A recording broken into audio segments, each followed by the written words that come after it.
This is the Oranienplatz interchange, a large turbine highway interchange in Berlin. It connects one of the main east-west highways through the city with the eastern north-south artery. The buildings around it were constructed to shield the surrounding neighborhoods from the traffic, but they only help to mildly absorb the impacts of all of the noise and exhaust fumes from thousands of cars passing through the center of Kreuzberg. Except this highway interchange doesn't actually exist.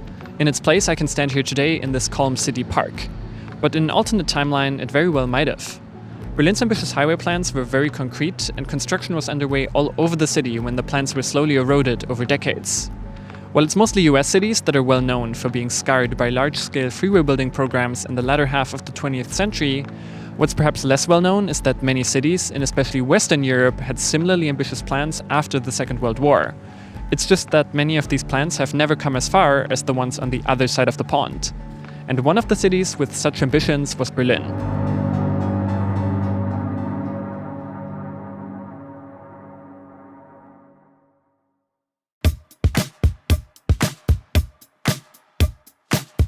Berlin was really ahead of the curve when it came to building a highway network in and around the city. The first concepts for such a system were already drawn up in the 1920s, way before the height of the automobile boom.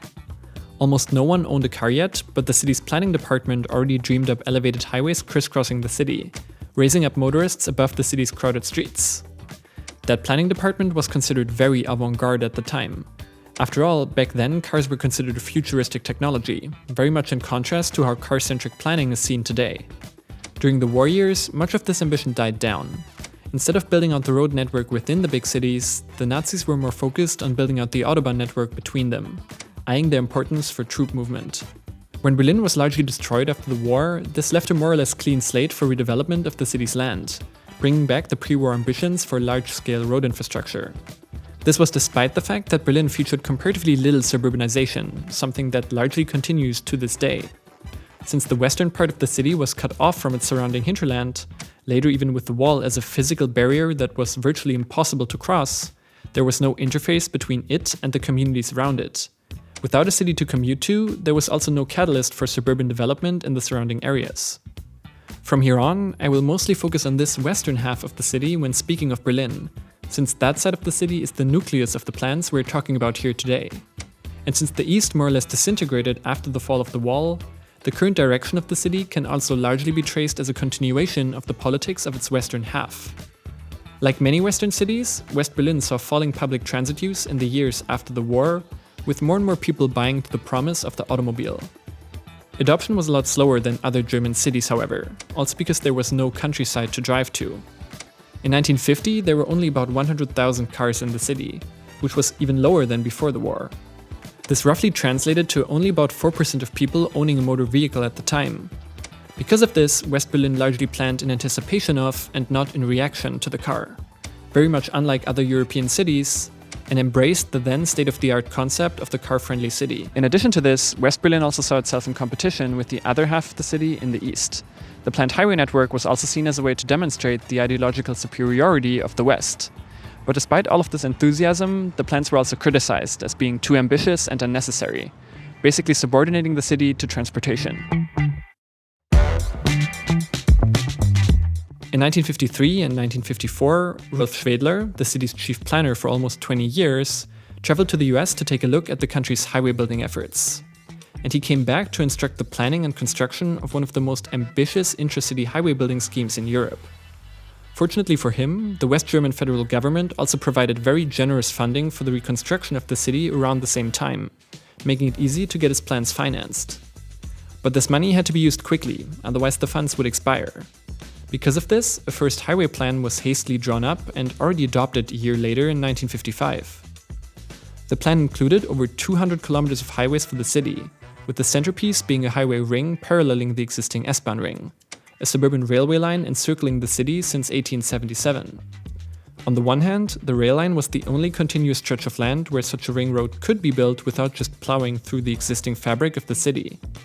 On the other hand, the S-Bahn was falling out of favor as a form of transportation. Despite being in West Berlin, the trains were run by the East German Railway Company. Many West Berliners boycotted the S-Bahn so money from their tickets wouldn't flow to the ideological rival in the East. If that topic interests you, I also have a video about that linked in the cards. A parallel highway would present an alternative form of transport, which on top of that was considered more state-of-the-art than the aging and neglected S-Bahn trains. The ring was also the first stretch of highway to start construction. By 1957, the first construction progress was presented, with the first completed stretches of highway along the Western Ring being shown off to the public. The same year, the planning department undertook another field trip to the US for inspiration. And in 1958, after only a few years of very speedy construction, the first segment was opened to the public with much fanfare. But despite all the American influence, the scale of highways in Berlin still fell short of the ones in cities like Los Angeles with much smaller road footprints.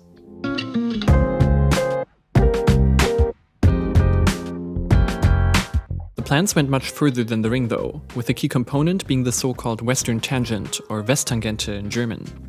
This was one part of a planned grid system of highways within the ring road.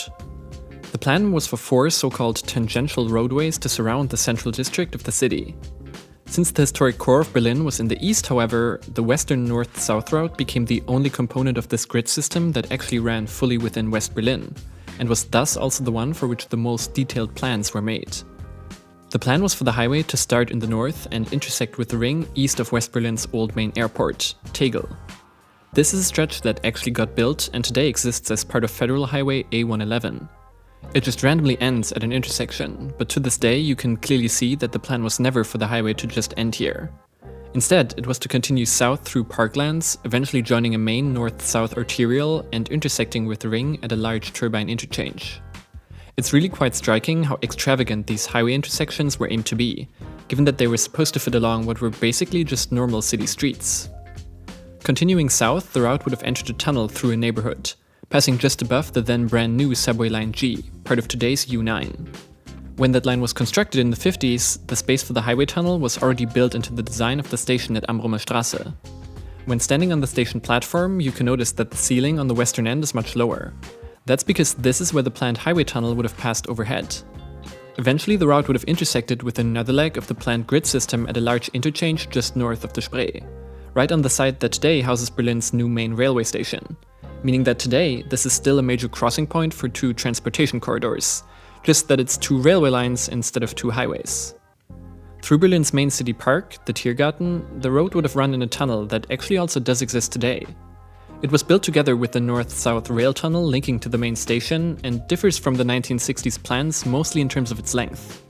The original version was aimed to be much shorter and would have taken up much more valuable parkland. Through the area around Potsdamer Platz, the route is much harder to trace on the ground today, as this area was basically barren wasteland before the fall of the Berlin Wall, but afterwards saw the construction of a completely new district and street grid. It's hard to imagine today that instead of all of the high-rise buildings, this space was supposed to be reserved for a roadway, even though the intersection at Potsdamer Platz today is still quite oversized. South of Potsdamer Platz, the route would have entered today's Gleisdreieck Park. Back then this wasn't a park though, but instead just barren industrial lands and a large rail yard. Still, it's hard to grasp that instead of one of Berlin's most loved parks, we could have ended up with another large highway interchange, this time between our western tangent and the planned southern east-west highway. That route also bears a very interesting feature further to the east. It was planned to hit another major intersection at Oranienplatz, envisioned as a turbine interchange just like the one we saw earlier. When the area around Cottbusser Tor was redeveloped in the early 70s, the buildings surrounding the square were planned in a way where they would shield the area from the noise of the highways that were planned to run just behind them. This is also why the development features much fewer windows on the backside when compared to the front. Those windows would have just looked out onto concrete and asphalt. Coming back to the western tangent, the road would have taken up even more of the much-loved urban park. You really can't help but think that the planners back then really saw every public square and every piece of open land as an opportunity to put in more road space. The link back to the southern part of the ring would have happened at the Schöneberg interchange, a part of the route that also was actually built. To the north of that interchange, the highway today just ends in front of a bridge over nothing. But you can still clearly see today that the plan was for the road to continue north under the bridge. South of the interchange, we come back to a stretch of highway that was actually constructed and today is designated as Federal Highway A103. What is interesting is that before the fall of the wall, this stretch and the A111 in the north were both called A11. This is of course because they were originally supposed to be parts of one and the same north-south roadway. On today's A103, we find another interesting detail passing through the district of Steglitz. The road bridge over the main shopping street is clearly way too wide for the 4-lane road it carries today. But this is because it was constructed to eventually fit a 6-lane highway that would have intersected with the Westtangente just a few hundred meters away. Today, this bridge still divides the district without ever coming around to serving its original purpose. What you can see in these plans is the interesting fact that the West Berlin city government planned for United Berlin despite the obvious reality of the city's division. This was only somewhat abandoned after the wall was built in 1961, but only in the sense that no detailed plans were drawn up for the eastern sector anymore. The plans for West Berlin were still treated as if it was not cut off from its eastern half. This can still be clearly seen in planning documents that have highways and train lines just randomly end at the wall, which obviously made no sense when taking into account the actual traffic patterns at the time. Until the 1970s, the network grew rapidly. The West German government was spending billions every year on highway construction, including in Berlin. Around the highways also grew a swath of futuristic buildings. The architecture around the roads was aimed to reflect the futuristic feeling of driving along the highways themselves. Probably the most famous example of this was the ICC, Berlin's International Congress Center, opened in 1979. Once the largest congress center in the world, it lured in visitors with its expansive spaces and futuristic technology. Looking at the images, you probably have no trouble seeing why locals nicknamed the building the spaceship. Unfortunately today, what was once the most expensive construction project in West Berlin has now been abandoned for over a decade due to high operating costs and the need for costly renovations. From the 70s onward, the concept of the intercity highway, or Stadtautobahn as it's called in German, which is still the name commonly used for Berlin's highway ring, became more and more criticized by the public. In 1974, the first large-scale public resistance group was formed to protest the plans, mainly focusing on the very impactful Western Tangent. Around the same time, two other factors didn't help the continuation of highway construction either. The division of the city was more and more becoming a permanent and accepted fact, and the oil crisis dried up most of the available funds, especially for infrastructure that itself fueled more reliance on oil. All of this eventually killed the original plans and put an end to the concept of the car-friendly city. In the 1980s, a new scaled-down plan was adopted, though this plan still kept the most controversial element of the Westtangente, despite all the resistance. Around this time, many stretches of Berlin's highways, mostly the ones that paralleled the S-Bahn, also still featured bus stops on the side of the road that were used by public transit buses run in competition to the parallel S-Bahn. This was mostly done to absorb demand by riders boycotting the S-Bahn, and the buses proved a much more popular alternative over time. Many of these bus stops were full-on transit stations, with stairs taking riders down into the highway trenches or up onto the viaducts. But in a further blow to Berlin's highway network, in 1985, most of these services and stations were abandoned when a deal was struck for West Berlin's public transit company to take over operations of the S-Bahn, leaving no more reason to boycott the service and run buses that effectively duplicated it. Many of the abandoned stations remain to this day and can still be seen when driving along the highway or walking under it. While the highway construction was already facing many roadblocks in the 70s and 80s, only in the 90s, after the fall of the wall, did resistance to the plans grow so rampant that most of them were finally dropped. Many of the unfinished parts of highways were either renumbered or lost their numbering altogether, being relegated to effectively just long and fancy on-ramps. The unconnected stretches of the Westtangente that were built are now also up against more and more voices wanting to see them removed. The A103 and A104 in the southwest of the city, for example, were already voted to be removed by the area's district council. Though with Berlin's current conservative city government, these plans are unlikely to go through in the near future. Whether it be at Oranienplatz or here in the park at Gleisdreieck, I think Berliners today can be thankful that all of this public space was saved from being bulldozed for highway construction. But I think it's interesting to take a look today at how all of these unfinished and sometimes even abandoned pieces of infrastructure were once part of a much larger and already very concrete vision. A vision that back a few decades ago might have seemed like the future, but that today is probably best left in the history books. If you're interested in topics like this, then make sure to subscribe. This channel is all about quality over quantity, which really is just an excuse to make up for the lack of quantity, but I still have lots of ideas on my list. While waiting for the next video, maybe check out this other video exploring the ambitious highway plans of another German city, Hamburg. And if you know an interesting story from where you live, make sure to drop it in the comments down below, and maybe it could serve as an anchor point for a future video.